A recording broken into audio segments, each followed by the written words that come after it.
Welcome to Spatial Reasoning in Musical Performances by Austin James and Jeremy Place.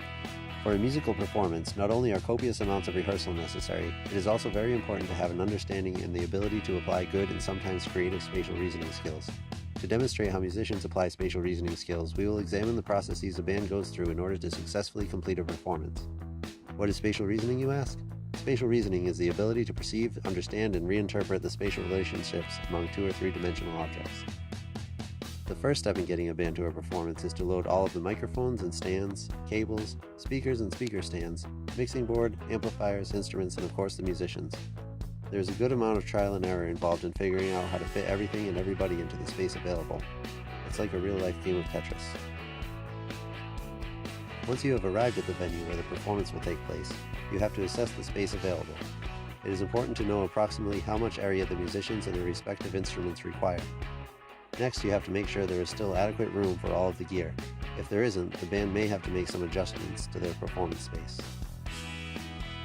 The microphones need to be at least 6 feet behind both the main speakers, what the audience hears, and the monitors, what the performers hear. If you don't leave the proper amount of space between the microphones and the speakers, the microphone will pick up the sound from the speaker and produce an ear-splitting high frequency known as feedback, and you won't get hired again. Another important thing to know is the location of the closest power source to the stage. If you do have to run a long extension cord, it needs to be safely run along a wall or taped down to avoid any tripping hazards for members of the audience.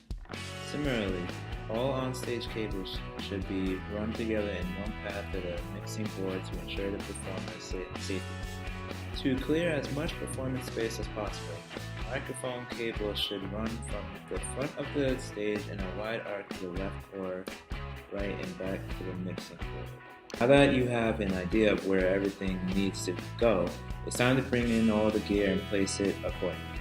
Check again to make sure you have left adequate performance space for the musicians and their instruments.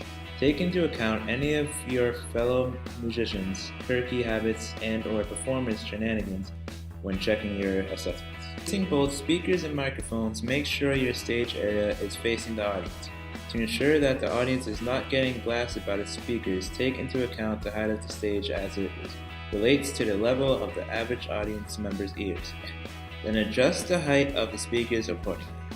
Sound check, someone must listen from different parts of the venue in order to test the levels and the overall sound from the audience perspective. Rock out!